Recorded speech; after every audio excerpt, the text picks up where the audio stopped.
Purpose Inspired TV is under construction. During this process, we invite you to step into the journey. By joining our team, you have the chance to shape the very fabric of this channel with your creative ideas and skills.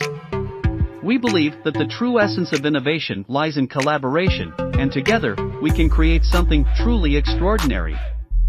We will provide content that ignites your passion, inspires personal growth, and encourages a positive impact on society.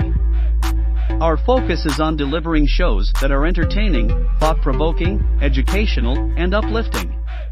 We want to hear your voice, your vision, and your recommendations for individuals you would love to see on our channel.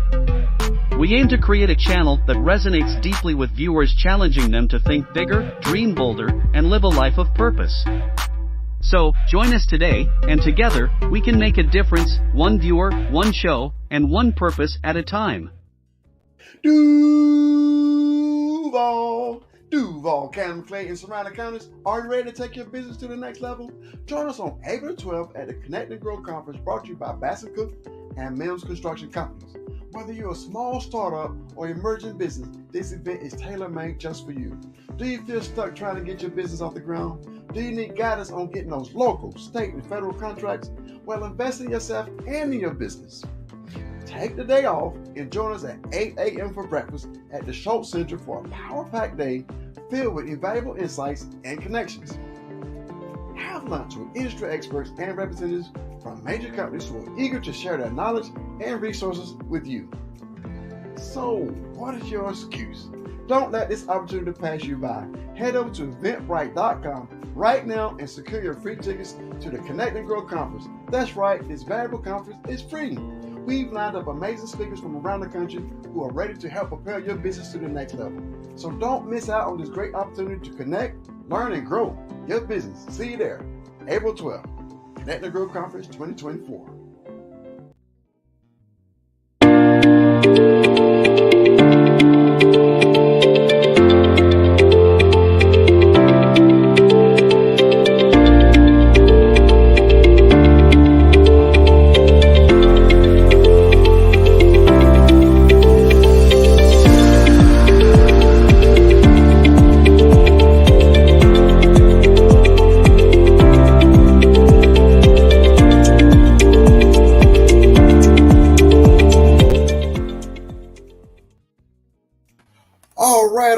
All right. What's up, everybody? I apologize. Had some technical difficulties. I guess my Chrome has crashed. I tried to open it up several times. So thank you, Windows, for being my savior for the evening. First time that happened. I tell you, I believe I felt it in my spirit when I was leaving the house. I'm gonna start my computer. I'm gonna cut it off and just cut the computer on fresh. But I had to stop, like, don't cut your computer off.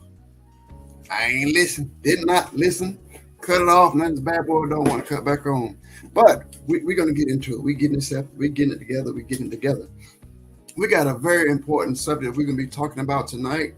So I believe if y'all when y'all join in, or you tune in, just go ahead and share this, and then a lot of people can watch this on the recap. We're gonna be watching it, and we're gonna be airing this on Purpose Inspired TV. So yeah, this is a show that's going to be on Purpose Inspired TV, also a podcast that's on From the Mind of Lil Joe, my personal page, and Purpose Inspired TV page. So we got to get this word out. There's a lot of information that we're going to get out.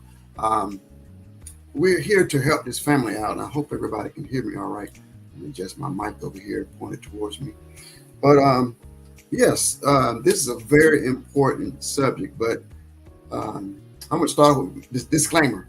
The views and opinion expressed on this presentation are those of the presenter and does not constitute the endorsement of the channel Purpose Inspired TV. Just had to get some legal stuff to protect the channel. But this is opinion. A lot of TV shows that you watch, like Fox News and CNN, you have the news, and then you have these opinionated shows. So I'm going to be giving my opinion. I'm going to try to stay as neutral as possible to get the information. Our goal is to get the truth out. That's what we want. We want the truth, and we want justice. So this program is about, is finding truth and justice. Um, and as far as the Purpose Inspired TV, we've done a lot of different shows similar to this, not this intense, but we have had other guests up here talking about different things that happened to them, like the accidental advocate, and we did this movie called The Talk. The Talk was about this mother that wanted to have a talk with her son. They're people of color or black. I don't like to say black, but it was a person of color. And sometimes, if you can watch the movie, we can. In the movie, she went around asking white people, have they had to talk with their sons? And that talk that they was referring to was like the birds and the bees. So every time she went to a white couple, a white family, did you have to talk with did you have to talk with your son? Yes, we had the birds and the bees talk. But then we went to people of color and said, have you had that talk with your son? They was like, yes, I taught him how to act when he got pulled over, whenever he gets pulled over by the police. Two different types of talks.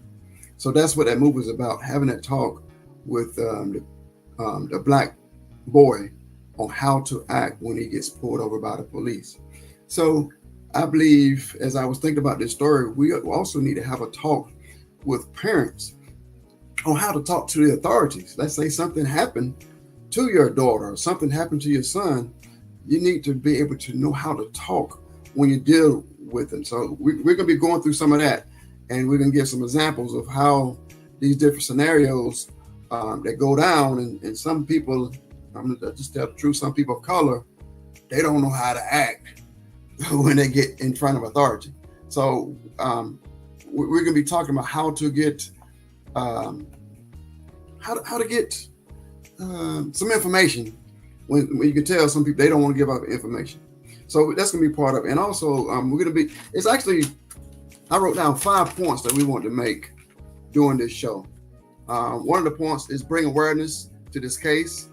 We would like to get the mainstream media involved in investigating. We also want to get other content creators to pick up this story, and some of these content creators, they can dig up some stuff. They can go find some information. So we can get some other content creators dig into this story. So not only will we be able to help this family, we may be able to help out some other families also that may be going through a similar situation. Another thing that I would like to accomplish by doing this show and any follow-up shows is to help solve this mystery. We want to know what happened. We want to know what happened to this brother. We want to know what happened to this son. So we're gonna get into that. So we want to know the truth. We want to help solve this mystery. Another thing we would like to do, show the public what parents has to go through in different situations in this particular county and other counties similar to this. So a lot of times, we family members and mothers and fathers and relatives are hurting, going through different things, but the public, quote unquote, public servants could care less.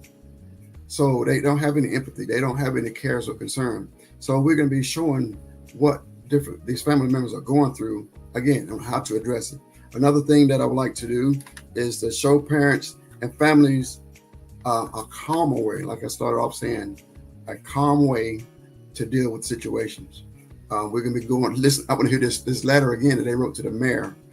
I love that letter, but they didn't go off. They didn't cuss them out. And a lot of people, we're not all children of God, but especially ones who are children of God, you need to be a child of God no matter what you're going through, no matter what your feelings, what you feel on the inside. And this email response is a prime example on how to properly respond. Even if you can still be angry and sin not, and deal with the frustration. Again, for those of you who are joining in, please go ahead and share the link. Get other people who come on up, get other people to tune in. All right, number 5. When the mystery is solved, we're going to give tips on how to prevent a similar tragedy like this from happening again. we don't know what happened. So there's no way for you to tell you how to prevent it from happening.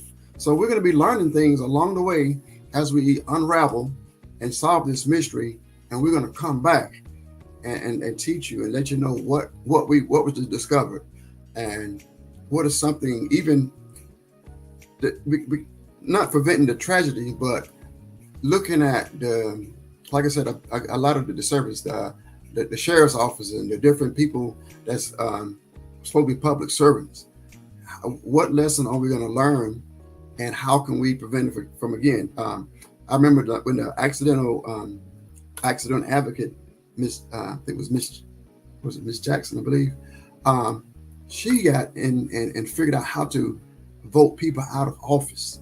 If that's how to prevent things from happening again, if that's how to help families from going through tragedies like this again by getting people out of office, that's what we got to do. And if we have to do that in this situation, we're going to be behind and have a way we can help out in the situation. Okay, so we're going to get started. Again, go ahead and, like I said, when people start coming in, go ahead and share it. And we're going to be answering questions at the end. After we get all this information out, we can go through the information. Then we're going to be open up the floor for any comments and questions, things like that. So to get started, let's go ahead and introduce the father, Mr. Stanley and Catherine Barnes. How in the world are you this evening, sir? As well as can be expected, considering all of what we've gone through this week. I surely understand. I understand that. We're gonna, like I said, I want us to go through all the details, step by step. But before we get into it, I don't want us to be like for me and other media and other social media creators to refer as your son, even the police and the authorities refer him as the victim, or something that happened to a particular person, or the quote unquote the body. Mm-hmm. Let's refer to him by his name as a person. So can you introduce him and tell us a little bit about your son? Son's name is Daniel Barnes, and he was the youngest son of three. And he was a resident of Pensacola, Escambia County. He had lived in Kentucky previously, moved back to Pensacola after being born and raised in Pensacola, moved back to Pensacola in about September of last year. Okay, so anything else you can tell about? Like, he was a military man? Yeah, spent time in the Army. So he did a tour in the Army. And like I said, he was born and raised in Pensacola, so that's where he spent the majority of his life. He's had a tour in South Carolina, spent a little time in D.C., and after that, he was discharged, and he spent time, back in Pensacola, and also spent time in Kentucky. Okay, and what did he do in the Army? In the Army, he was a draftsman. So one of his passions was drawing. And so that was an opportunity for him to do a job and then pursue your passion at the same time. So it was a nice blend there in the Army. Oh man, that's good. I was a sonar tech, looking for submarines, and when I got out, it was no submarine searching jobs out here for me. But that's good for him to be able to get a job in the Army and to be able to still do it when he got out. Okay. So let's get into it. Let's go ahead and start at the beginning when you got that first phone call. Let's start there. All right. On Monday, March 25th, got notified by JSO that they had some information that they needed to give me related to my son, and I have three. So the immediate question was, who exactly were we dealing with? But JSO said that they couldn't give me any information because I was away from the house. So I was actually talking to them over the doorbell. And they said they couldn't give any information to me over the doorbell. They had to be in person. So I told them I wouldn't be home for at least an hour. And so they instructed me to give them a call once I got home. Got home, gave them a call. It was about 3:40. Eventually, they showed up at the house about 7:45 and gave me a phone number that I needed to call in Escambia County. And so that immediately, I had already contacted the other two sons. So I had already narrowed it down anyway to the son that lived there in Pensacola. And so at that point, it was just a matter of finding out exactly what I was dealing with. Made the call to the number that they gave me, and the number went to voicemail. So I called the non-emergency number there at Escambia County, told them this individual had left me some information, wanted me to contact them, but the number he gave me, the message went to voicemail, and were they able to reach out to him? They said that they would. This was Monday evening, and that they would have him give me a call, and we did not receive any information at all on Monday. So they sent JSO to give you a phone number, but then the phone number got you nowhere. And that started off, they didn't have any kind of backup person. No, sir. Didn't have any. Nobody was able to give you any information except the person that was associated with the phone number that I got. And so for a parent, it was bad enough to know that there's some information that was serious enough for them to warrant calling JSO to contact me. But it was even worse when, after you get the notification that you need to make a contact, that now the number that you're calling goes to voicemail, and you're not able to make a contact or get any additional information for the balance of the night. Okay, so there's a problem right there to start off. Yes, so there's a problem with the communication. There's a problem with the notification process, and it's certainly a problem when the individual that gives you the number, once you make the call back, then it goes to voicemail, and you don't get a response until the following day. So was he like the day up when he's? I'll probably wait till the end before I start asking questions. But when they sent JSO, he wasn't like prepared to receive your phone call then? Possibly, because the initial contact, when I answered the doorbell and spoke to them through the doorbell, that was 2:18. And so I explained to JSO that I wouldn't be home for an hour. And so I was on Blanding Boulevard, so they could actually come and give me what the information it was. So they declined to do that and said that they had to give me the information at home.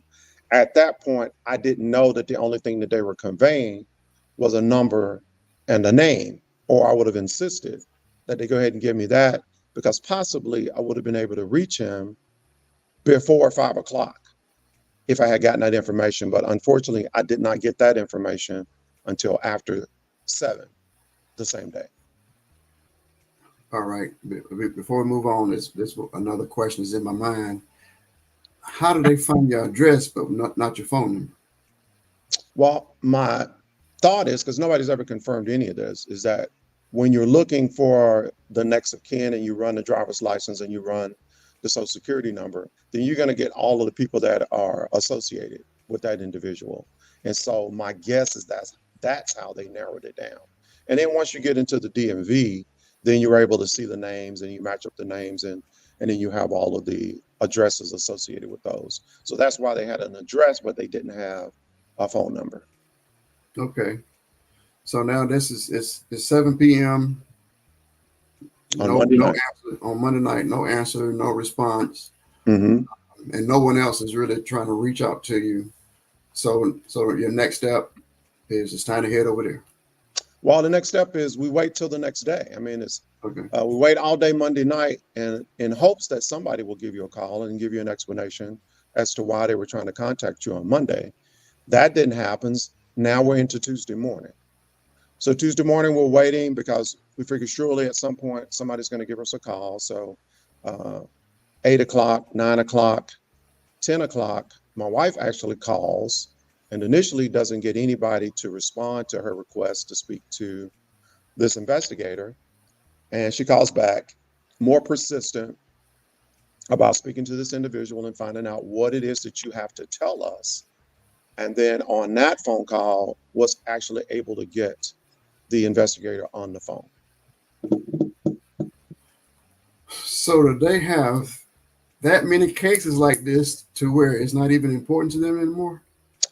I mean, that's the only assumption that you can make. And by that time, it's just pure frustration after waiting all night long and then hoping that there would be a phone call during the day and then you having to call them at 11 o'clock. It was absolute frustration at that point, in addition to disappointment. But at the same time, you have the angst that go along with, well, not knowing what it is that you're about to hear. And so on Tuesday morning, when we finally got him on the phone, of course, the obvious question is, what is it that you need to tell us? And so it was at that point on that Tuesday morning that we found out, after waiting all day Monday, that our son had passed away in Pensacola, Escambia County. So that's still just starting the story off. It's still unbelievable. You're trying to get some information, but you're really not putting a whole lot of effort into it. It seems like it's like, yeah, we'll get to it when I get around to it. That seems like the attitude is towards, to me. Okay, so now you found out Tuesday that he passed away. So Yes. what other information? That's all the information they gave you? Well, of course, the initial notification, and you knew something had to be going on if they were trying to contact me, but the initial notification was on Monday. I actually got confirmation on Tuesday that he passed away. And then at that point, the situation just continued to compound, or the lack of humanity, the lack of compassion was compounded by the fact that we're asking questions, and we were clear that if this was an investigation, which is what he said, is that we're still investigating, and these are the facts we have right now. And so he gave us those facts as it related to his passing. But we can't do anything else. We can't give you any additional information because our computer systems are down. And so without any additional information, I understand computer systems go down. So my expectation is that the computer system will be back up, in a reasonable amount of time, and then we'll be able to get whatever information or answer any questions that we have. And so after he told us that, I said, that's fine. We will see you tomorrow morning, which would have been Wednesday morning. Okay. So the computer system down now. Let's say if your son was injured in the hospital, I'm wondering would they have acted any different? I can't say, I can't speak to that, but I can certainly speak to the lack of compassion. We found ourselves just begging for humanity in this case.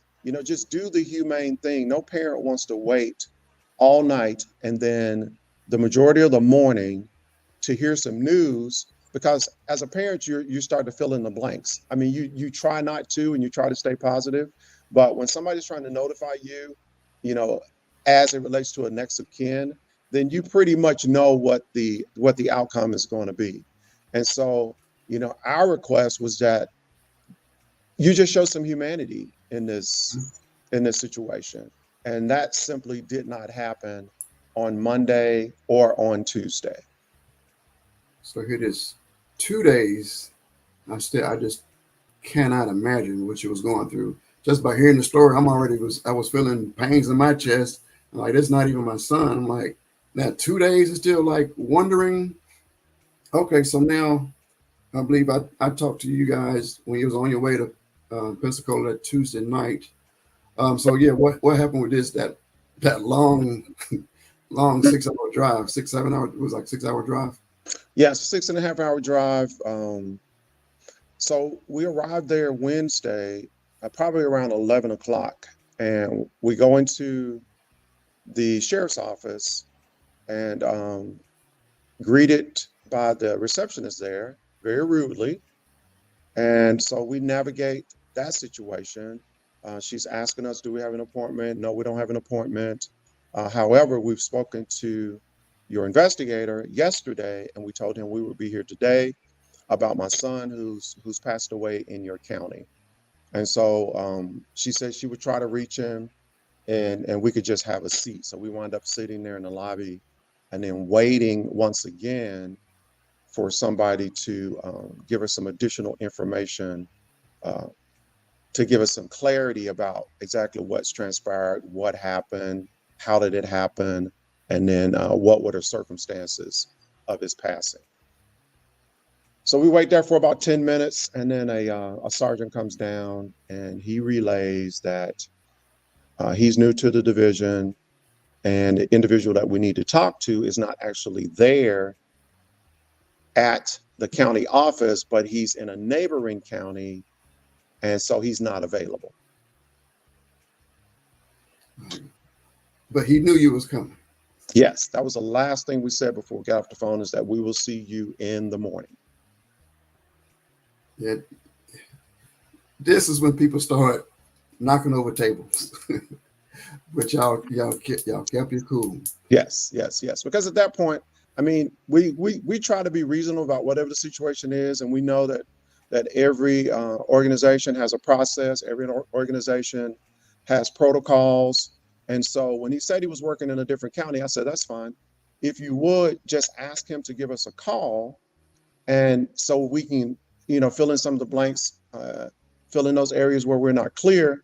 And in the meantime, what's our next steps? What do we need to do next in this process? Because this is all brand new to us.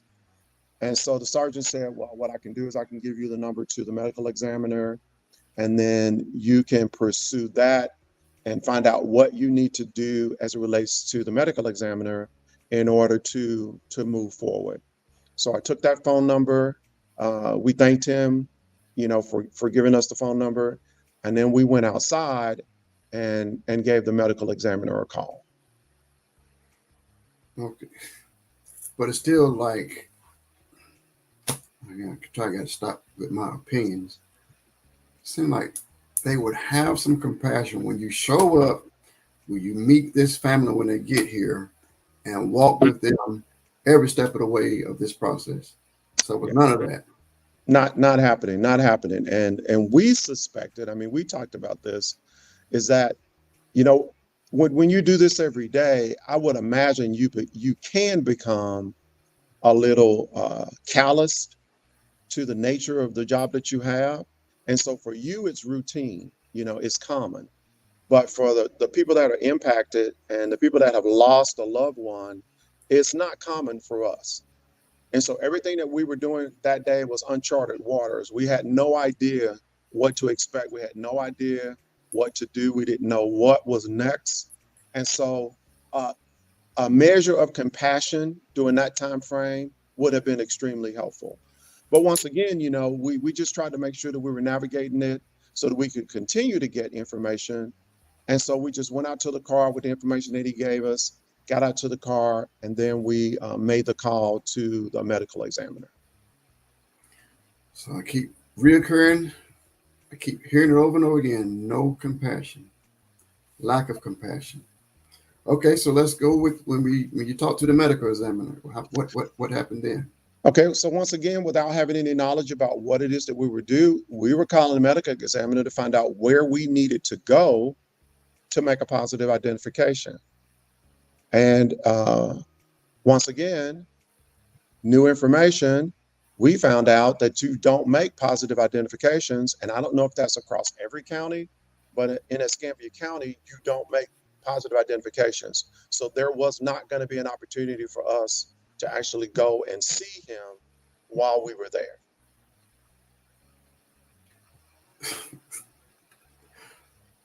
Okay, that's that's unbelievable.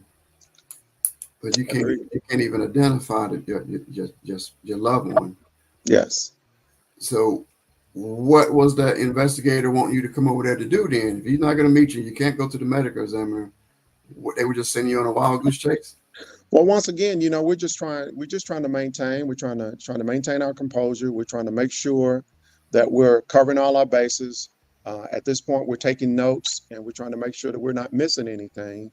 And so we just asked the medical examiner, if positive identification is not done by the next of kin, then what is it that we need to do to expedite this process? Because I want to make sure that I get him to the funeral director because the service is going to be in Alabama. So what do I need to do?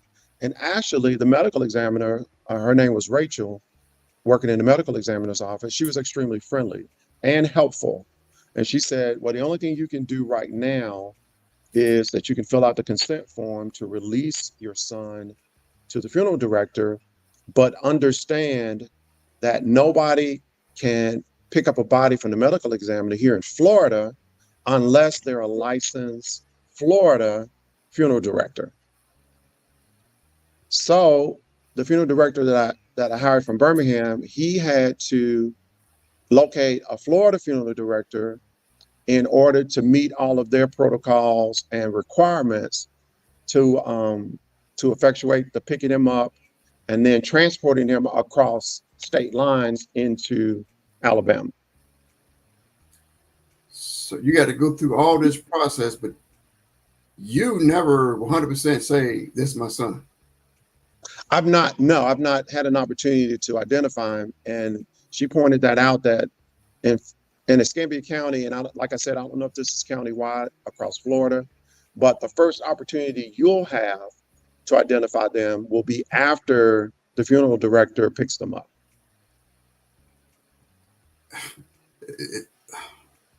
Okay, doesn't leave room for a whole lot of mistakes? Yeah, because along the way, they're not explaining the process. They're not saying, well, what we do is we have all the information on the driver's license, or what we do is we fingerprint everybody that comes into the medical examiner's office. They're not giving you any information because, according to the medical examiner, she said, because I asked, okay, so can you just tell me what you found since you received him? And she said, I can't tell you anything because we have to be released by the investigator. And keep in mind, this is the same investigator that we came to talk to, that we've not had a face-to-face with yet. We have to be released by him before we can say anything to the next of kin. This is just torturous. Yes. That's Absolutely. what's coming on my mind. That's just torture. Man, again, I just can't imagine. I'm just all this minute time. Okay, you can't get to your son. Yes, he's passed away, but you still can't get to your son. That's correct. Okay, so now, yeah, okay. I'll let you pick it up. So I guess the funeral director in Alabama. The funeral director in Alabama. He's in contact with him because I called him immediately. I called him on my way there. So he didn't know the process either, because he says, I haven't worked in Florida in a long time, but in every other state we have a reciprocal relationship. And so in Georgia, we just go in and pick people up, and in Mississippi, we go in and just pick people up. He said, Florida is particular because I don't have this issue when I go in other states, to pick up individuals, pick up family members. This is not an issue that I have in Florida, but it's not a problem. I can work through it because I can associate myself with a funeral home there. I've already contacted him. So we can work out those details. The only issue now is getting the release from the medical examiner. So we filled out the form, which was a DocuSign. So we filled that out and we sent that back, and she said, I'll let you know as soon as I have it. And she did. She called us back and she said, hey, I have the form. So as soon as our system comes back up, so now we find out that they're connected also to this county system, and they're down system wide. So she said, as soon as the system comes back up, we'll be able to process the form. And then as soon as we get a release from the detective, then we'll be able to process turning him over to the funeral director. And then hopefully you guys will be able to get some closure with this. So she was extremely friendly, extremely helpful. And I understood that her hands were tied by the protocol and the requirements that she has as a medical examiner, because they're not law enforcement. And so they have to be released by law enforcement in order to basically do their job. And so at the end of that one, we filled out the form, sent it back to her. And then by that time, hours had passed. And so we called back to the sergeant that we had spoke to earlier. And we asked again, did you contact the investigator? And he said, yes. I told him I need to give you a call. And I said, well, he still hasn't called. And he said, okay, well, I'll reach out to him again. So we're back waiting again. It's just a cold process. Yes, sir. Extremely cold, extremely dismissive about the nature of what it is that you're processing and what you're going through. And like I said, it appears that they've just become callous to the process. And so the individuals that are in the process, we can say it didn't feel like we mattered. Yes. That's all I'm saying, like across the board. Yes, sir. Okay, so now at this point, he finally, the paperwork was filled out. He was released, and Well, not released yet, because we've just done our consent to Okay. release. Whenever the county system comes back up, she'll effectuate the release that we've given, but she still had to be released by the investigator before There she we could go. process. Yeah, okay, so now we at the point of the system's down, and you still haven't heard from the investigator. still haven't heard from the investigator. I just Yes. this And is a one part that nightmare. I left out is when the sergeant came down, he pointed out that the system had been down for a week. Yes. This okay. Keep my opinions to myself, but this is just ridiculous. It's all. And again, if I hate, I don't like bringing up, make it racial. It's everything is always racial. But if it was another race, would the other race be going through the same process? Would they be going through the same thing? I mean, the only thing we can do is apply how we were treated to, and then speculate about what the treatment would have been had it been somebody else. And of course, we're not naive, and so we know that there's nothing equal about the treatment that we get as people of color. And so that's the feeling we left there with, is that if this had been someone else and this had been someone else's child, it's 5 o'clock now. We've already made 2 requests to speak to him. We still haven't gotten anything. And basically for us, we've already seen this movie. We'd already seen this movie on Monday night. We already dealt with this movie on Tuesday. And now we're back again dealing with the same situation. And so we got back in our car and prepared to drive. And for us, it's about 700 miles round trip. And it's about 12 to 13 hours of driving. And so we just came right on back home. But we came home with a purpose, because we knew that if we're going to get to the bottom of this, we're going to have to roll up our sleeves and start using some of the connections that we have and try to get some other people advocating for this, because we were getting absolutely no positive feedback from the Escambia County Sheriff's Office. So here it is. We're at Wednesday. We're at Wednesday Evening after 5 o'clock. Yes. Get ready to head back. You hadn't Right. heard from the investigator yet still. And we didn't hear from him for the balance of that night either. And that's after the sergeant said he would send him 2 messages and let him know that not only were we there, but we were interested in talking to him about the case that he contacted us about on Monday, and then spoke to us about on Tuesday. And here we are there on Wednesday to actually have a face-to-face conversation about it, but he's not available. Just getting sick to my stomach even more. It's just okay. That is painful. Okay, so let's pick up here. You got to make this long trip back with really not too much information. Well, really with no more information than we had on Tuesday, with the exception of being able to fill out the form, which we could have actually done from Jacksonville with the medical examiner, because everything that we did there, we could have actually done from home. So on the way back, we're just strategizing and talking about what our next steps should be. We're making phone calls to people that could possibly be influential in this situation or are in a position to advocate for our son, and get some movement in Pensacola. And so we come back home on Thursday, and on Thursday, we spent all day Thursday with 0 new information, with 0 communication from anybody in Escambia County. And we spent that entire day calling everybody that we knew that could possibly impact this situation. So we were just making phone calls. We researched the Pensacola mayor's phone number, email, his executive assistant.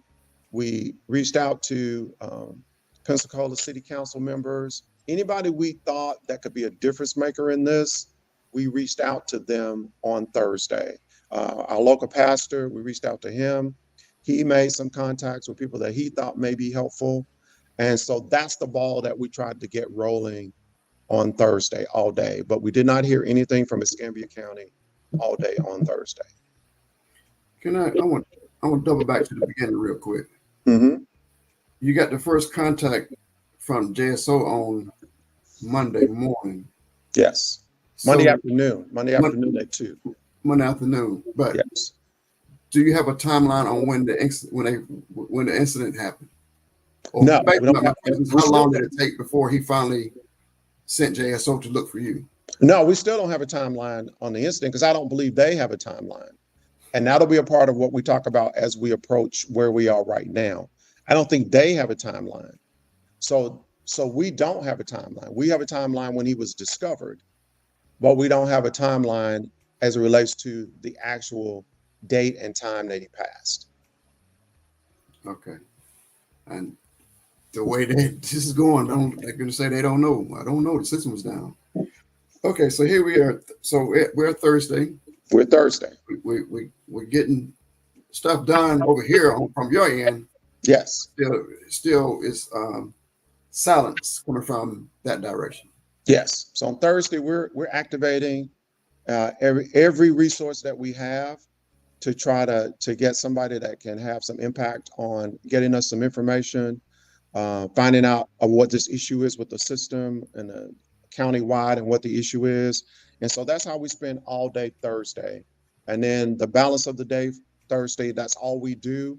And then, of course, Thursday passes and zero information from the Escambia County Sheriff's Office. So now here comes a holiday is coming up. Moving into Friday. Okay, so let's go to Friday. So Friday is the same thing for us. We're making calls. The people that we reached out to on Thursday, they're making calls. Of course, now everybody is getting the non-emergency number. We're not getting any representatives from the department that the investigator works in. Everybody's giving us the same information that, we're leaving messages for him. We'll send him a text message. Our system is still down. So everybody that we reached out to that made a call to Pensacola, they all got the same information. And that if you need any information about this case, you have to speak with this investigator because he's the one that's handling it. So is that the whole system shut down because are they still arresting people, or is people not dying? People not being rushed to the hospital? Well, that was our question. And on Friday is when we actually did our own research and found out that the reason why they were down is because it was a cyber attack. And so this was their second cyber attack. They had their initial cyber attack was in 2019, and it was a ransomware. And so it was $1 million ransom, which they decided not to pay. They decided to do a $300,000 workaround instead of paying the ransom. And so here we are in 2024 with the same issue again. But rather than telling us that while we were there, everybody we spoke to from Monday through Friday told us that it was just the system was down. Not that we had a cyber attack and it's possible ransomware, but just that the system was down. But through our own research, we found out that on Friday. Okay. But still, it's got to be still a way to run your city, run your departments when the system is down. Well, and that was our take on it. We said that you knew or should have known that this was possible, and then you should have had some protocols in place, because the same things that happened in 2019 are going to happen in 2024. You're going to have families just like us who've lost somebody that they love and care about, and you need to have a system in place that you can meet the needs of those families and make sure that you're treating them compassionately and humanely through the process. And that didn't happen. Alex, I'm just sorry y'all had to go through this. Okay, so here we go. We so made it Thursday and Friday. Let's pick it up from there. Good Friday. All doing our own homework, continuing to reach out to people, encouraging people to write letters to the sheriff, to the executive director for the mayor, to the mayor, reaching out to anybody who has any connections with any councilmen, aldermen, representatives, anybody that you think will be helpful to us in this situation. Please reach out to them. And then through our local church, they were instrumental in a letter writing campaign, an email writing campaign to the mayor and the sheriff. And so that's what we did for Friday, Saturday, and then Sunday. We were just encouraging people to do whatever you feel like is going to be helpful to us in this process so that we can get some movement in Pensacola, because they've been completely disaffected by anything that we've said or asked for, or any calls that have been made. And so we're going to need somebody outside of our normal sphere of influence, i.e. a politician, a mayor, a sheriff, whatever it may be, to speak on our behalf so that we can actually get some movement there. So that was all Friday, Thursday, Friday, and Saturday. I mean, Thursday, Friday, Saturday, and Sunday. So 4 consecutive days of just doing that work behind the scenes, trying to get some movement on this whole process. Okay. So back to their email system is still up, but there are other systems down. So all those emails that we sent out, and our pastor went live actually on Resurrection Sunday, and to bring awareness, even said something about it in the message. So the word is out. So people are sending emails and that type thing. So what kind of response came from all those emails? Well, we actually got a lot of traction on Monday morning. The local Pensacola victims advocate had a relationship with the sheriff at Escambia County. And so she was kind enough to meet him at his office first thing Monday morning. And so by 8:30 Monday, we got a call from her, and she said, I've had an opportunity to speak to the sheriff, and he assured me that you will get a call within an hour from an Escambia County sheriff. And that happened. We spoke to a captain about an hour later and gave him all of the details surrounding our son's death. And then he assured us that within an hour, we would actually speak to the investigator that we came to speak to on Wednesday. And he apologized. He said, I apologize for what you've had to go through. And by that time, we had learned of some discrepancies between what he said and what the funeral director found out when they actually picked up our son on Saturday afternoon, and then he was transported on Sunday to Birmingham. So that was an area of concern, is that we had learned some things after the funeral director picked him up that were inconsistent with what the investigator told us initially on Wednesday. Okay. Do you want to get into that? I would just say that the cause of death that he gave us on Wednesday didn't match up with what we found out over the weekend after the funeral director picked him up. Okay. And yes. The medical examiner just didn't give up none of that information. Medical examiner can't say anything. They're bound, and they can't say anything until the investigator releases them. So for us, that wouldn't have been a problem if they had just told us that there was an investigation and so we can't do it. But they actually allowed him to be released. They allowed Daniel to be released on Saturday, which kind of indicates that if you were doing an investigation, the investigation is completed. Otherwise, you would not have released him. And so with the new information that we had, it was unclear about why you would release him based on the information that we now have, because it's not matching up with what we had gotten initially on Wednesday. But the medical examiner, she was able to do an autopsy. We haven't gotten any information about that because that's all a part of the final report. And so the medical examiner, once again, is bound. They're not going to say what they have or have not done. They're not going to admit or deny anything until the whole investigation is closed. Once it's closed, then they'll give you all the information related to it. But until then, they're bound and they won't give you any information related to it. Okay, so that's not lining up either. If he gave you some information, but then when you try to get some more information, they can't give you information. So you either got information that you know, or you just don't give out any. So why would they give out mixed signals, mixed messages? Well, that's the question we had for him on Monday when we actually had an opportunity to speak with him, and this was all over the phone because we were still in Jacksonville on Monday.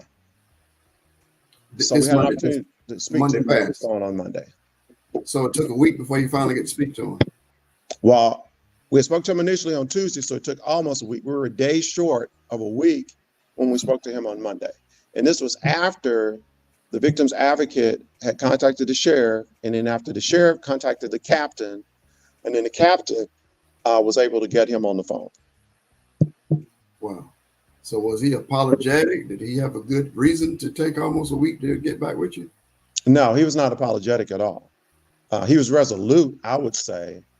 And I can remember distinctly one of the statements he made is, I told you that the computer systems were down.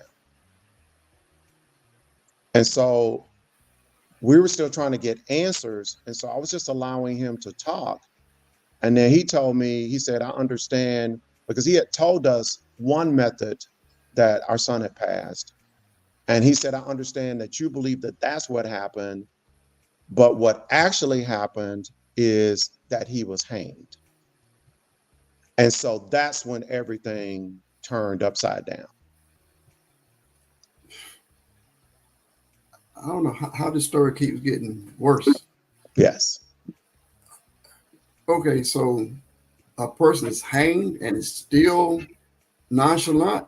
That happens on a regular basis where it's no big deal. The news reporters are not coming to investigate and they're not making a bigger deal about it. It's still like nonchalant, like, well, that just happens around here.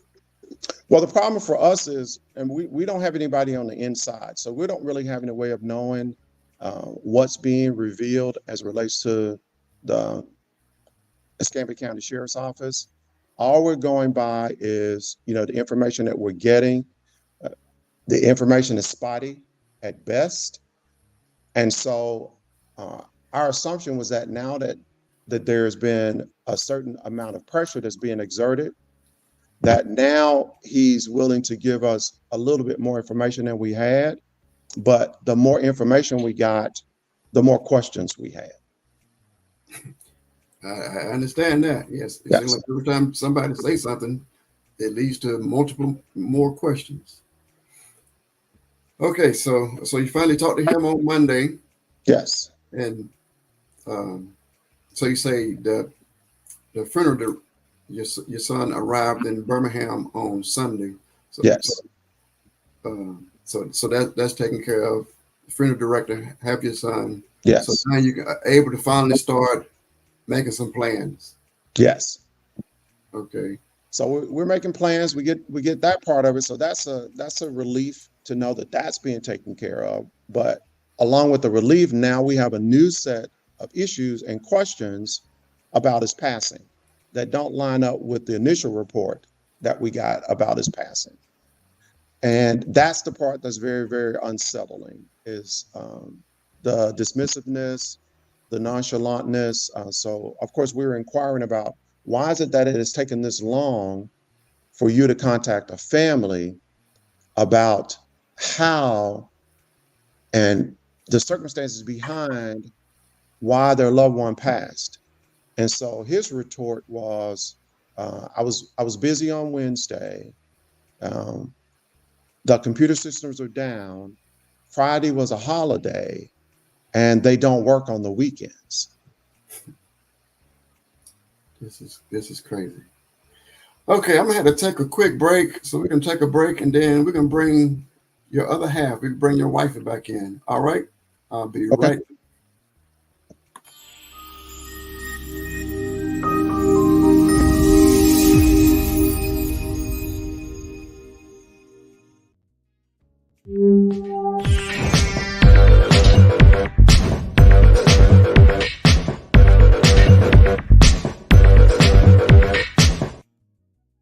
Small and emerging business in North Florida and South Georgia. Join us on April 12, 2024 in Jacksonville as Batson Cook and Mims Construction presents the Connect and Grow Conference. This is a one-day event specifically created to assist with connecting minority and emerging companies with local, state, and federal governmental agencies and other large corporations within this region that require your services.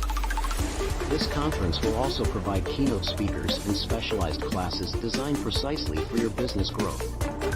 We have invited more than 25 local private and governmental agencies. Your company representative can meet and speak directly to key procurement managers. This conference will feature keynote speakers that will inspire and encourage you in your business growth. Lunch will be provided, so don't miss this great event. For free registration and more information, go to eventbrite.com. Connect and Grow Conference.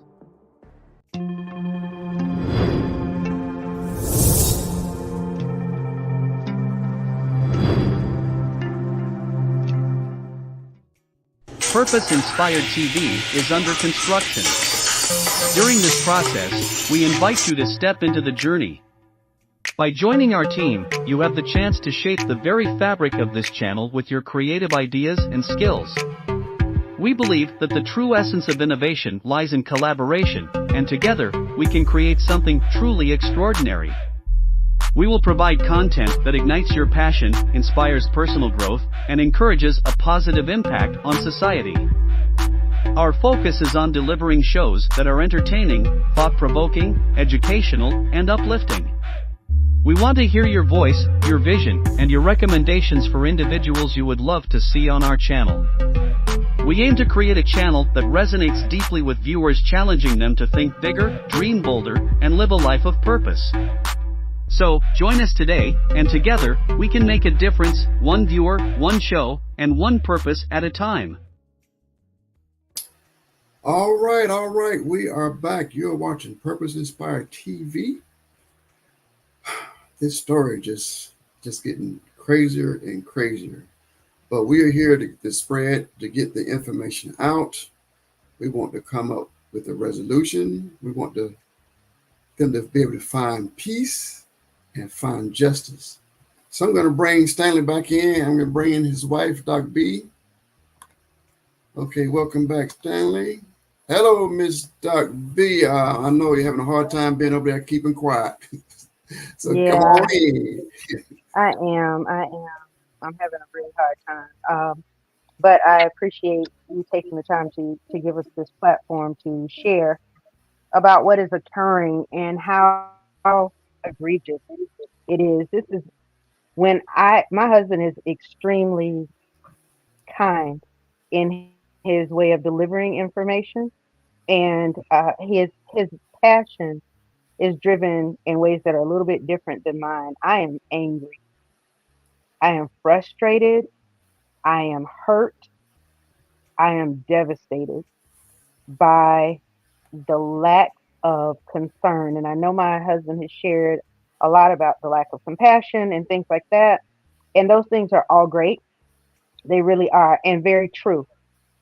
But I am concerned, as you know, about processes and procedures and responsiveness and accountability, because those things are really huge for me. And at this point, we have an investigator who has been inaccurate at best and definitely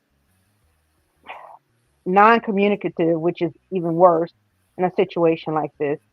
And the only time he has moved to do something has been when forced by someone else. So none of this is happening out of his own free will or because he thinks it's a good idea to contact parents. And I know my husband said he mentioned Wednesday a couple of times, but on Wednesday, remember, we never had a conversation with him. The information that we found out was on Tuesday after I called him. Keep in mind, we had left multiple messages from the day before when JSO showed up, and my husband was unable to meet with them at that time. So when we had the conversation, it wasn't because he reached out to us. It was because we continued to call him and finally was able to get him on the phone. And even that was after some work. It was really after some work. And what my concern is that there are no, after having dealt with a cyber attack in 2019, why do you not have systems in place to keep this from being an issue again? It would seem as though you would have to have take some sort of responsibility in that. And the fact that we spent hours driving to Pensacola on Wednesday to meet with a person who didn't even take the time to show up, to be in place. After you knew, you're communicating with us on Tuesday again because we're calling you, and you're communicating with us, and you're saying we're coming, we're telling you, we're talking, you're okay, we'll see you tomorrow. This is what's happening, and we arrive, and you're nowhere to be found. And not only do we then ask for you, and your sergeant says he's calling you Wednesday, Thursday, Friday, Saturday, Sunday, Monday, we hear from you. And Monday we hear from you after having your office and the sheriff's office, all those folks that we talked about earlier, after their offices have been flooded and people have taken the social media and all of these things are happening. Now you're able to call us. And even then, when we get the call, you still have no information for us. And when we tell you that we found some inconsistencies, then you give us a totally different cause of death. So It is absurd. It is absolutely absurd. And keep in mind, at no point has anyone given us an opportunity to even determine if is this Daniel? Is that Daniel? Do we know that for sure? Do we know anything? And then when you're telling us one thing and we actually get an opportunity to see and we realize that that's not the case, and your only response is, oh, well, you know, sorry, I guess. I mean, and there was no sorry. There was no apology. There was nothing. And again, those things are things that are nice to have, expected, but I'd say some of them, yeah, they're not really required. But what is required is for you to have a system in place to be able to accommodate the people that are in front of you. What is required is for you to be honest and truthful, to have some integrity when you're having a conversation with people. What is required is for you to know your facts before you start spewing them. so that's Because we're spending an inordinate amount of time trying to figure out when will we be able to actually give him a proper home going. When will we be able to do anything? Nobody can tell us. No one to this day. Nobody can tell us when he died. so No one. he's got a title as investigator, but is he investigating anything? Not from what we've seen. Not from what we've seen. Especially with us having to give him some of the information that we've given him. There's no way that he could have. And again, I'm on a whole nother plane, because as far as I'm concerned, we're being treated as though we are clearly not a priority. But my husband was saying he can assume that there would be a difference. I know why it's very obvious. And I think that the fact that it looks like just another black dude dead, that nobody cares. And there's absolutely no way that you can convince me that you don't have a bit of information that you can give us, including when are we going to even know whether that's him? When are we going to be able to get a funeral director in here? When are we going to be able to get him laid to rest? When is that going to happen? Oh, I don't know. Nobody knows because you have to talk to this person who's refusing to call you back. It's utterly ridiculous. It sounds like And as we said, it was well, like we said, we had to mobilize in a way that caused us to be able to get some traction and get him to give us a call. And I would normally say, well, that's, you're speculating that maybe he wouldn't. No, we're not, because we've gone from Wednesday when he didn't even have the decency to show up to now Monday. And he would not have called us because, according to him, when we did get him on the phone, there was nothing else to tell us.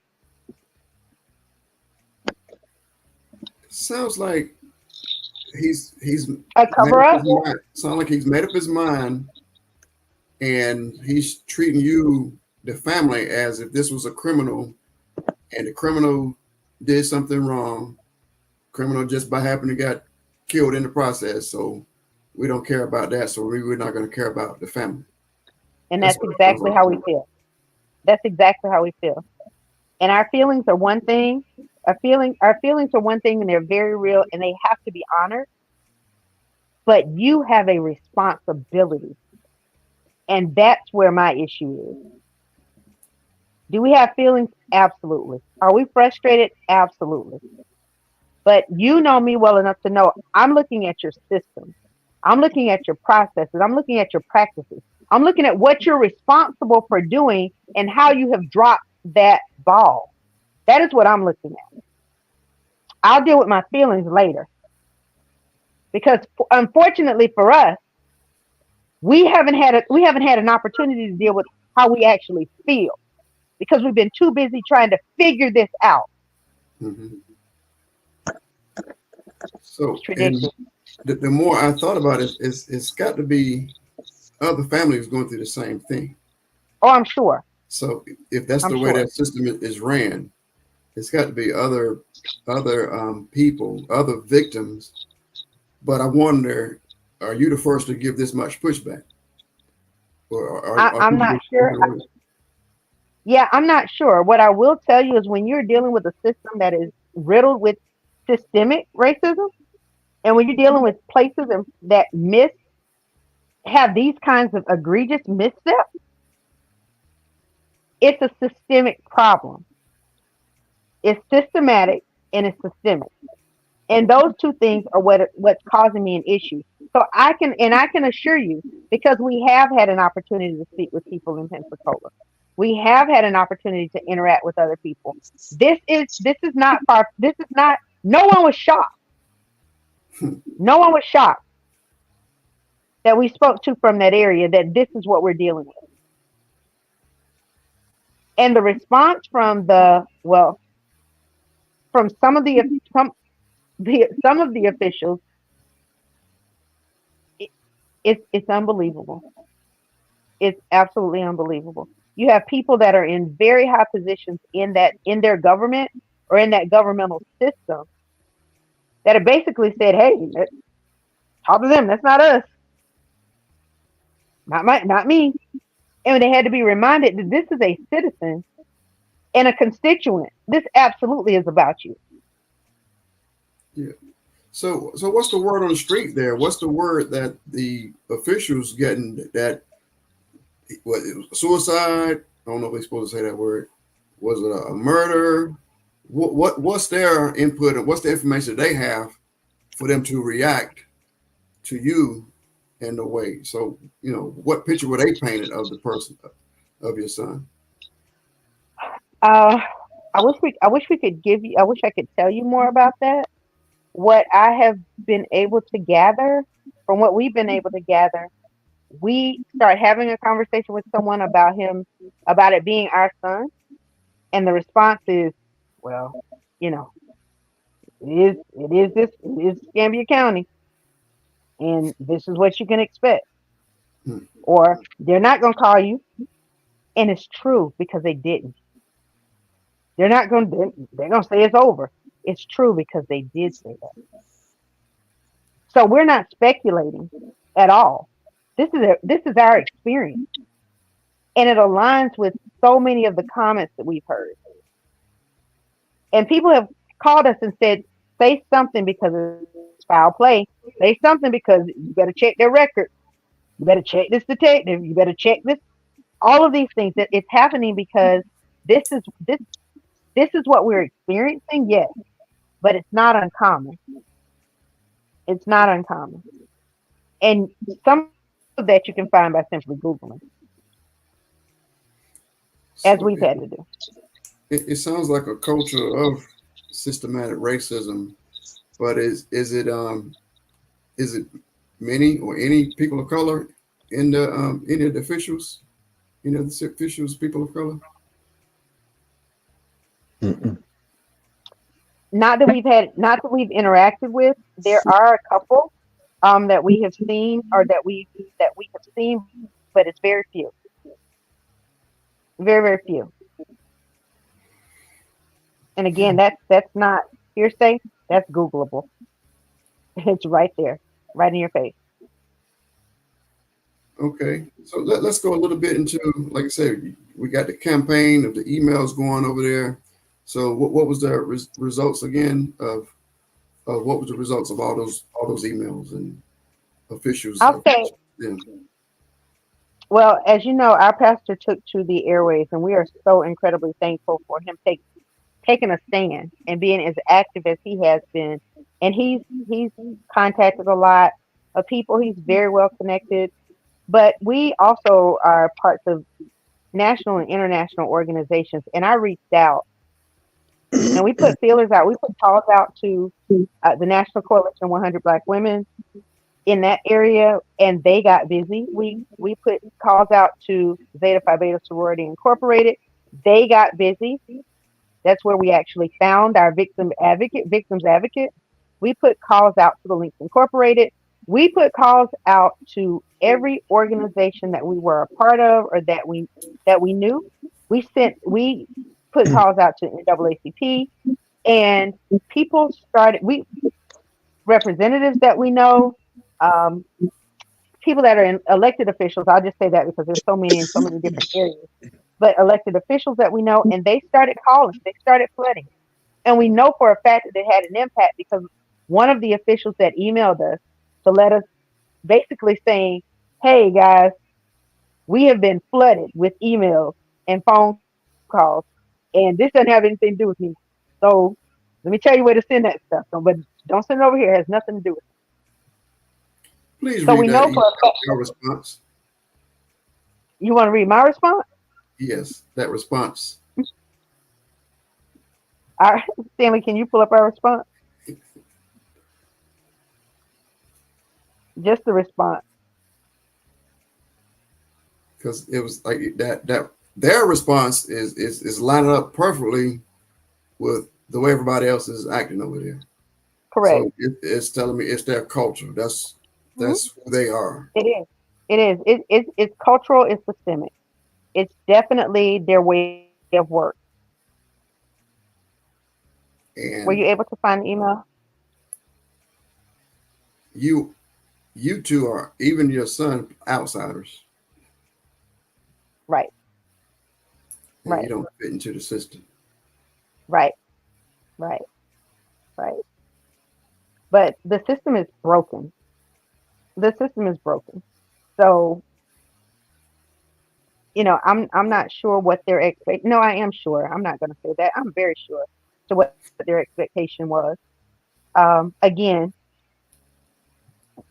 in their mind, random black dude, and whether the first cause of death that they gave us that we hung on to for almost a week before we found out that it didn't align with what we now know. It, it, it it's it's not the first time, and it has and it something that is appears to be very, very common, and people are very clear that this what we're encountering is a systemic problem. I'll just leave it there. But Okay. Were you So, able to find it? yeah, I have the email now. okay, The response was to a public official. And so we wrote, "Thank you for your email. We were clearly misinformed again. Unfortunately, we don't know who else is advocating for our son and regret you were caught up in the maze we've come to know as Escambia County and the city of Pensacola's way of work. Your email is an indication that you're clearly separating yourself and your office from this tragedy, which involved one of your constituents and occurred in your community. It was our expectation that contacting you would bring concern, information, and hope, but we find ourselves with yet more research and heavy lifting to do. Perhaps we were looking for humanity in a place where jurisdictional bureaucracy matters more. This is extremely unsettling, but clearly understood. Thank you again, and we wish you all the best." And that was in response to the email that we received that said, and I'm paraphrasing, of course. I'm paraphrasing, but the email that we received that said pretty much, we've been flooded with these emails and calls. We look, please tell people to stop reaching over here. They need to call these people because this has nothing to do with me. That's somebody else's jurisdiction. but yeah, I know you said I heard you say they said it was one thing, and then they said hanging, Hmm. and that did not send off alarms and getting everybody involved and like, wait a minute, why is this happening? And he can say that's not my jurisdiction. Like the news people should have been like, this is not this is not the 40s, 30s, 40s, and 50s where they did this type thing. When you say hanging, that's not common unless it's common over there. That's all. Mhm. I'm not sure when that for them to say that word, it should have been like extraordinary. We need to solve this now, and all hands on deck. Let's figure out what happened here. So it's a hanging here, but for this to happen, like it's no big deal.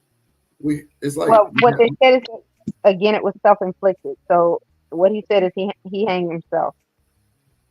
Now, I will tell you that that doesn't make sense, and I'll just leave it there. I can just assure you that that does not make sense. okay. So that may answer my other question. If the word on the street or the word that they're spreading around that it was self-inflicted, Mhm. since it's self-inflicted, don't worry about it. It's nothing here, nothing to see here. Right. And not only that, we don't have any concern about the victim. So now we really don't have concern with his family. Yeah. Well, and you can look at it not being a concern for the victim by the fact that you have them, as I shared with one of the officials that I wrote letters as well. And as I shared with one of the officials that I sent a letter to, you're going home on Good Friday to enjoy a great Easter weekend. We're going to be one because everyone, of course, was sharing with us that it's Good Friday, so a lot of people won't be working and may not be working next week, and we're not really sure about the system, all of that stuff. And I share with them, you're going home on Thursday afternoon, Friday afternoon to enjoy a great holiday weekend because everyone that I'm encountering is telling us that it's a holiday weekend. Besides the lady that told us the system was down and her check was connected to it. So she didn't even know if she was going to get paid. Not really sure what that has to do with Daniel, but that's a whole nother story. But anyway, so you're going home to enjoy your holiday weekend. While we're going to be sitting wondering, is that Daniel in your morgue? And why has he been there for however many days? Because of course, at this point, we now know that you can't even tell us how long he's been dead. So, and you're not even sure of the exact time, the exact date And clearly now you weren't even sure of the exact way. But I will tell you the first cause of death that they gave us, and then what we took back to them when once we found out, two very different things. Very, very different things. And I don't know how you can say one thing with so much detail and be totally wrong. And your only answer is, oh, well, I'm sure you all thought that, but that's not what it was. It was something else. One, why are you sure we thought that? Why are you So sure we thought that? Because you said it. Because you said it. that's the professional investigator that Correct. said that or Hmm. got it mixed up. Hmm. So do you think that's intentional to put false information out? I don't think it's intentional. We've kind of surmised that it's either a severe incompetence or there's some sort of cover up. And so that's where we are right now. It's too many inconsistencies with what we were able to determine on our own because we didn't leave Pensacola on Thursday.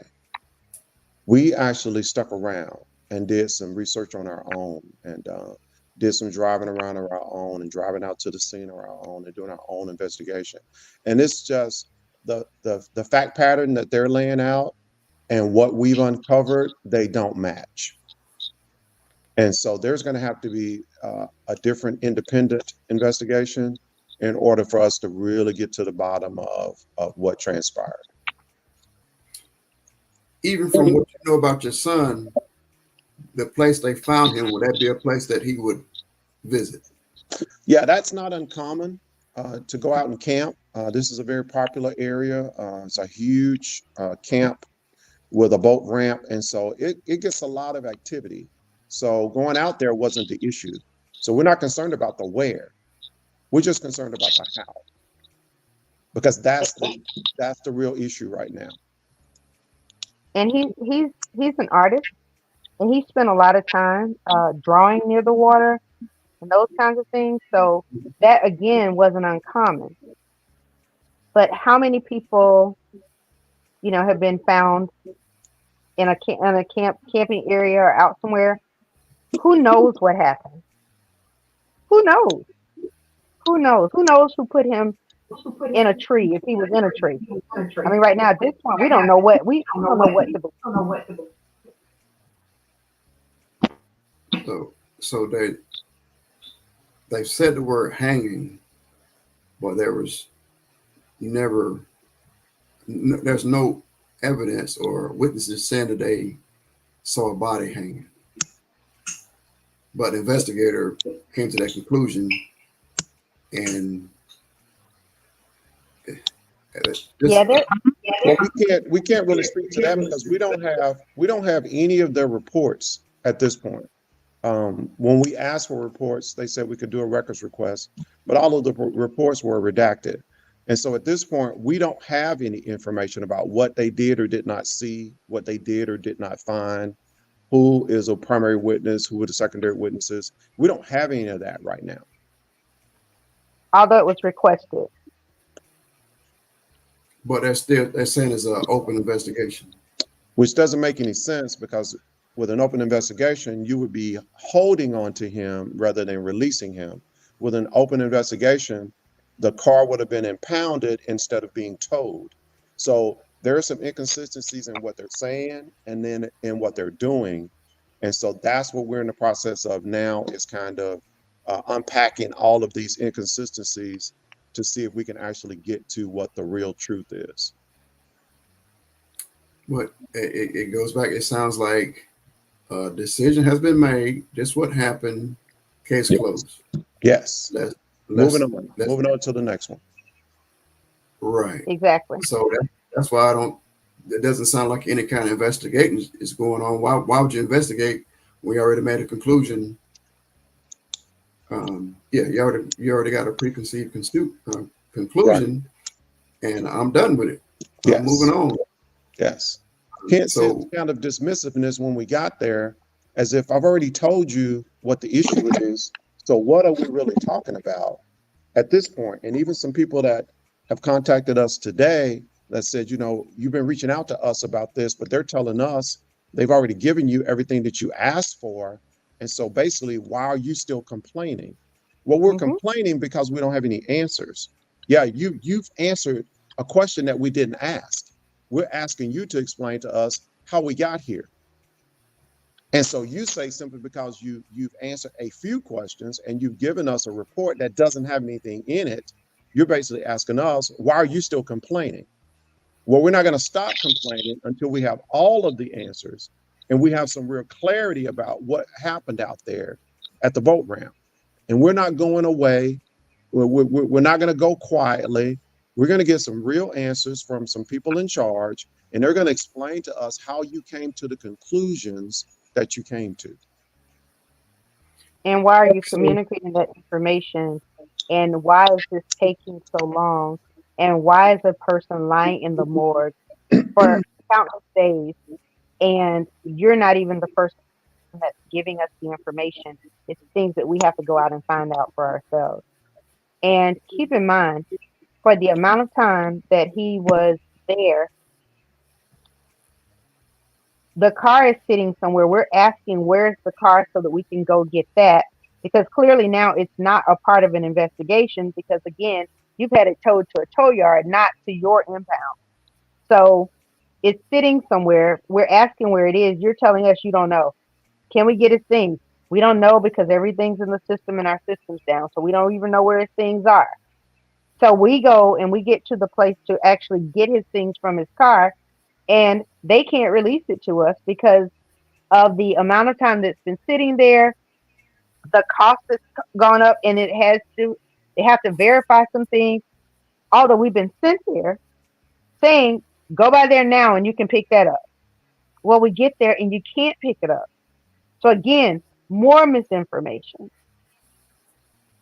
It's a cycle of complete buffoonery at this point. And perhaps it would be easier if we just walked away. But this isn't about just us anymore. This is about justice. That is what it's about. Not just us, but justice. And that has to be conveyed. And at some point, somebody needs to realize that these systems and the way that people are being handled, it's not okay. It's completely unacceptable. And although you've been able to do it to people and it mean nothing, not this time. Because Daniel's a person and he matters. So they had the car no, it was towed and not impounded. So they probably didn't check the car. Well, they checked it, but they checked it, but an indication that something is being investigated would have meant that they impounded the car because it would have still been a part of evidence. So it was treated as an abandoned car. So that's why the towing company towed the car, is because clearly it was not a part of an active investigation. And so that lends itself to why they actually released him from the medical examiner on Saturday also, because once again, we're not really investigating anything. So we might as well just go ahead and sign that release. Might as well just let the tow company tow the car. And so all of the things that are inconsistent with an investigation are the things that we now have questions about, because now that the cause of death is different than what we got initially, it just creates a whole new set of questions that have yet been answered. So even if it was, well, I don't believe it was self-inflicted, but even if it was, is there a protocol to not do any kind of investigating? Well, in the state of Florida, suicide is not a crime. So if it is in fact a obvious suicide, then yes, that protocol you could put in place. But once you've seen the scene and you have an opportunity to look at the evidence, it is so inconsistent with anything that we believe could have possibly happened. It is beyond, it's beyond even your wildest imagination that what they said happened could have happened once you see the scene. Okay. Okay, since we have a culture that doesn't care, they probably believe the investigation is over. So how do we get people from the outside to investigate? Is this something that need to be taken up to maybe like the FBI or something? Because if they're not going to do it, it's pretty much case closed with them. Well, you can always have an investigation reopened. And so that's what we're deciding now is what our next steps will be. FDLE is always an option. There's some other options that are available. But what we want to do is just make sure that we have all of our facts. We don't want to use any conjecture. That's why we don't use any names, because we're not trying to slander anybody. But we just want to make sure people understand the importance of having a voice and taking a stand for the people that don't have an opportunity to, mainly those that are victims of these types of crimes. And then the people that don't know how to navigate the systems. We're adamant about making sure that this gets as much traction, it gets as much notice as possible, because for us, we know we're not going to stop until we get some answers. But we hope that maybe this encourages somebody else who's in a similar situation and have not gotten any answers. If they want to reach out, we're happy to do whatever we can. We're happy to use whatever resources we have to help you get answers to whatever questions you have also. So we understand that this is not just about us. Right. I believe it's other people who have gone through this, or they could be going through it actively right now, Yes. but and have no idea what to do. I believe, yes, y'all should get together and compare notes, Yes. and find out, what else could be done. Right. Because it clearly sounds like no investigation is going on, no compassion. I believe they already determined that the case is closed, but we still need to keep the fire under their butts. Yes. So how can we? Okay, you start off with the emails. The email, what you call it, sending emails. Anyway, do you want people to continue to do that, or the next step do you want people to do to keep it going? Well, we just need to be more focused now, because now that we know that the Pensacola mayor has no jurisdiction over Escambia County, now we need to focus on Escambia County. So we need to focus on impacting the sheriff to actually insist on a thorough investigation. And let's take a look at all of the information that you have. Let's take a look at the scene, and let's just go back and revisit this thing with a fresh set of eyes. And so if you're going to do anything that would be impactful, our thought is let's contact the sheriff. Let's get him, because we've not spoken to him either. The advocate had an opportunity to speak to him. He spoke to a captain, which got the inspector on the phone. But we've not had an opportunity to speak to anybody that's in authority at the sheriff's office, because we need some new eyes to go out and take a look at the scene. And then we need a new, fresh evaluation of what transpired. And that's what we're working toward right now, because that's the only way we're going to get all of the questions answered that we have. Okay. So And go ahead. let me, what we need also is for people to continue to put pressure.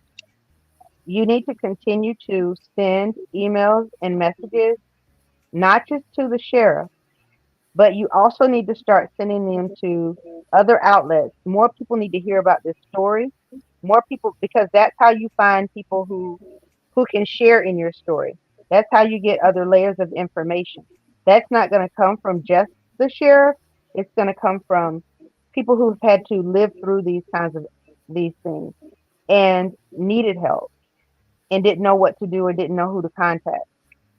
We also ask everyone to continue look around in your network. Look around in your network.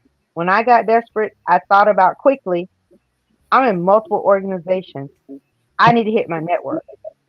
And that's how things started happening. We're connected with our ministry. That's a part of our network.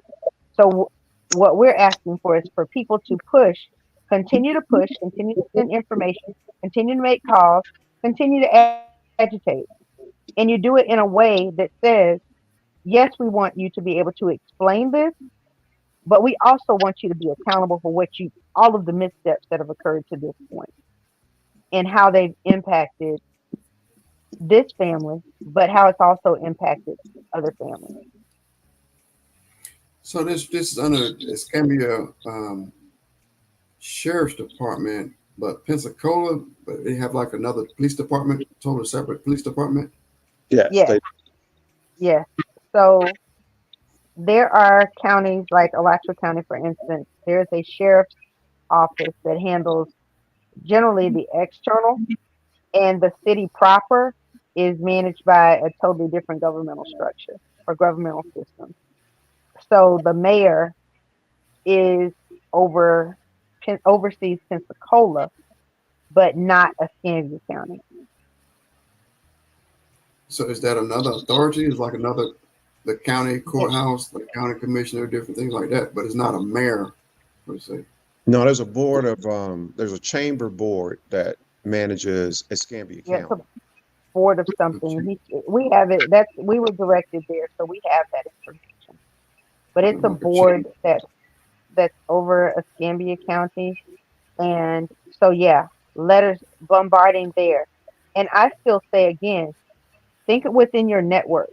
Uh, think about other media outlets. Think about other places where you can share this story, so that we can figure out who else is out there that have experienced these things, or who's out there who can help push this message and put some pressure on Escambia County to to employ systems that will keep anyone else from having to ever experience this again. I cannot imagine any parent sitting around wondering why were there two officers at my front door, and you don't know any, and all you know is that it's about your son, and you don't know anything else for almost a 24-hour period. That has, and then beyond that, you have to be the initiator to be able to get any information. It's just really, really a sad situation. Yeah, even yeah, just did the whole story just is crazy. And it sounds like he really didn't really want to let you know about the situation. That's kind of like what I'm getting. Like, yeah, that's we're supposed to contact. We're supposed to try to find them. Well, maybe if the police didn't, if the JSO didn't find you, it wouldn't have been a big deal anyway. But that's still back to my opinion. Right. Yeah, and because whenever there is no information, of course, people naturally fill in the blank. So the absence of information made it a lot easier for us to start spiraling into different directions and having to really start digging into what are the practices like there? What other things can we find in the media? What other things can we find in talking to citizens? What other things can we find? And we were talking to one person we were talking to was just a random person that we bumped into that had information. And it's crazy because again, just to see the inconsistencies and on one front, but then to see nobody was shocked. Nobody's shocked that this is happening, which is scary. So that's It's got to be scary for normal. So us. it's got to be more Right. more victims. Correct. Correct. So there was This no is TV coverage, no news, no newspapers, anything like that.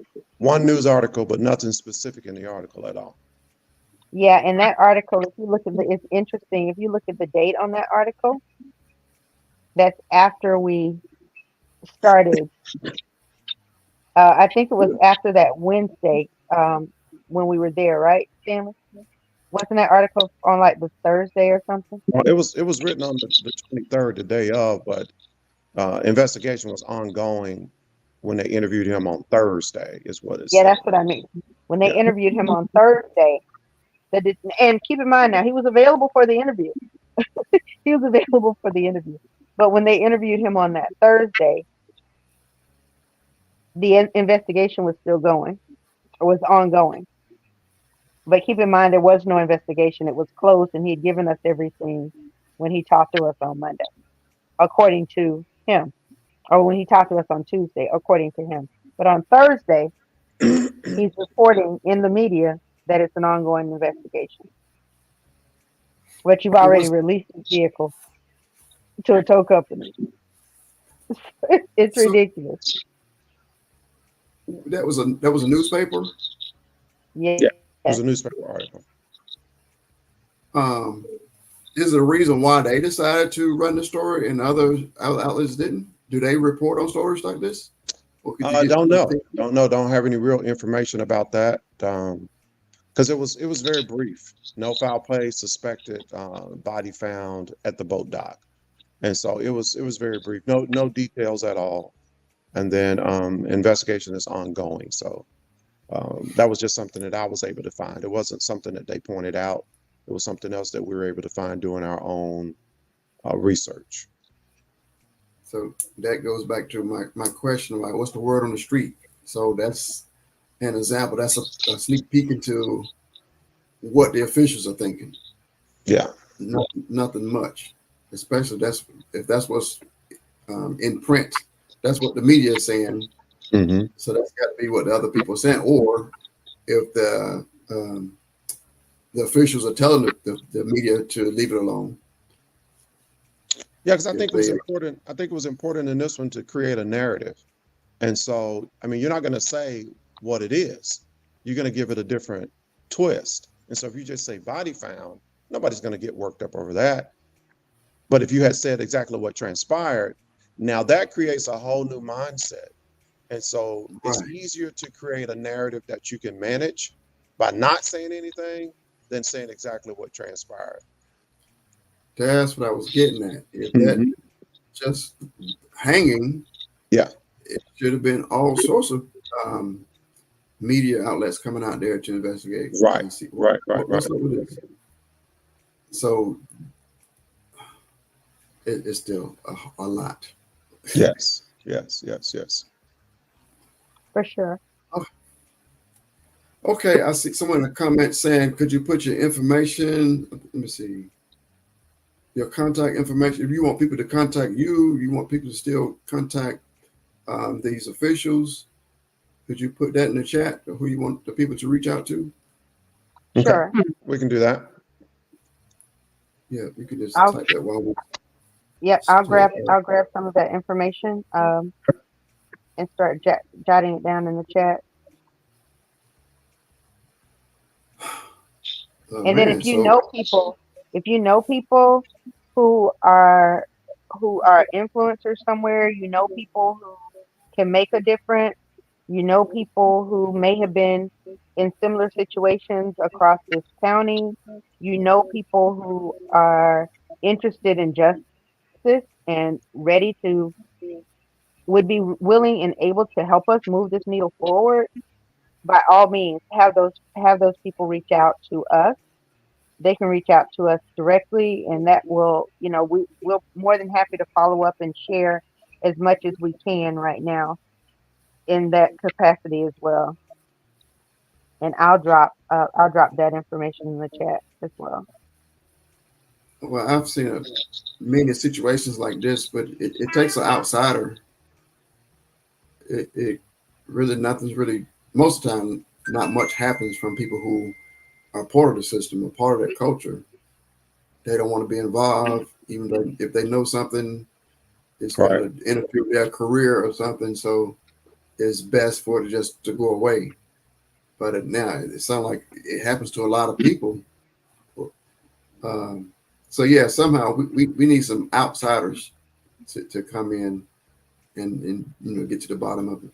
Right. But any other final words you'd like to get to people? I know we want to spread it. My thing, we're going to take this video, we're going to put on the channel, and we're going to keep it going, sharing it to other places. And like I said, I'm reaching out to other social media influencers to pick up the story and maybe do the same thing, interview you, to really get a bigger ball rolling.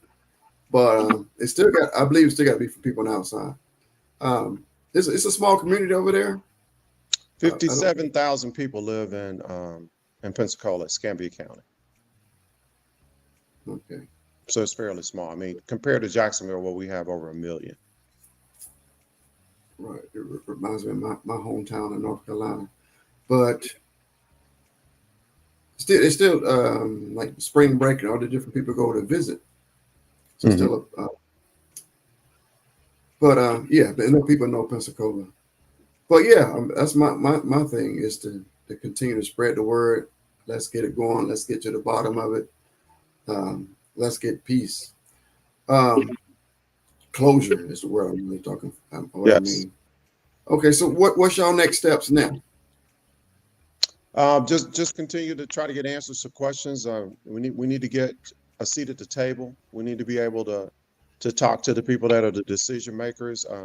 We we kind of feel that he was operating independently, not really with much supervision, because everybody who we talked to above him, we had to fill them in detail wise. And so, like she said earlier, like my wife said earlier, there is a problem. There's a management issue that's not being it's not being dealt with.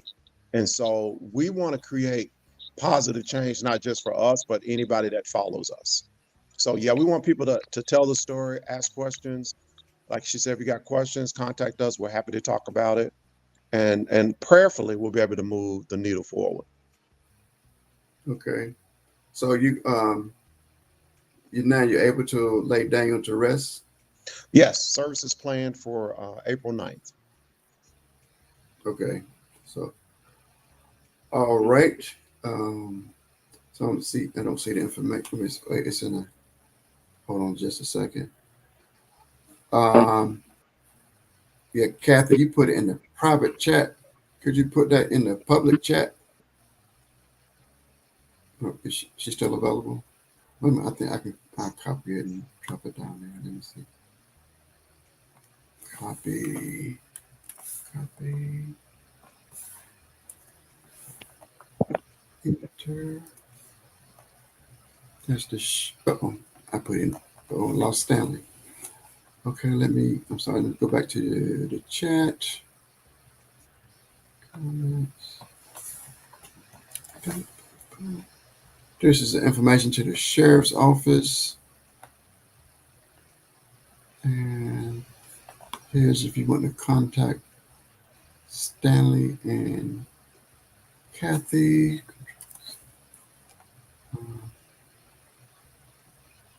There, there. Enter. Okay, I just put it in the chat.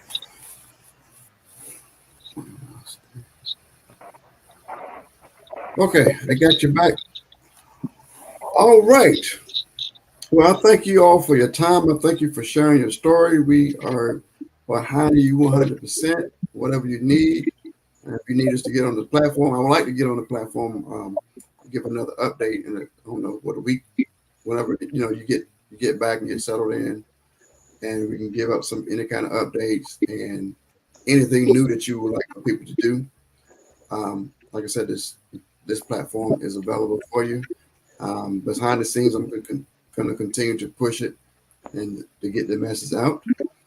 We also open up the floor, open up anybody else that's experienced this over there, or if anybody want to talk about different situations, and if you dealt with this before, you got any tips um, on how to maneuver through this, let us know. Okay, any final words? No, sir, we just appreciate you giving us this platform. And we're grateful that, you're going to record it and it'll be available for other people to watch. And so we're just incredibly grateful. You are welcome. I'm moving this other information over. Let's see. Joe, also, I wanted to share too that we're really interested in reaching, as you shared, people outside of that community. So if someone just shared some information with me about contacting Al Sharpton. Someone just sent that to me in a message, in a private message. And yeah, we're open to that. If you know anybody, if if we can get on, someone connected me with Karen Hunter today. Uh, so I have a call out to her, and there's some others that are really, really, really been active. And we have some, and again, I'm not sure if they want us sharing their information yet, so we're going to be very careful about some of the names. But when we get an opportunity to share, I will tell you that there have been some great people who have stepped up in some great ways to help make sure that we keep this ball rolling, and we appreciate them. We do. I can, and as soon as we have an opportunity to figure out how we're moving and what we're going to do in this space and get the nod to be able to do so, we have got to celebrate the hundreds of people who have just stepped up, the many Right. people who have stepped up. We just have to be able to say thank you in a more personal way, and that will be coming at some point. But we definitely just thank them now for just all of the support, and would like to continue.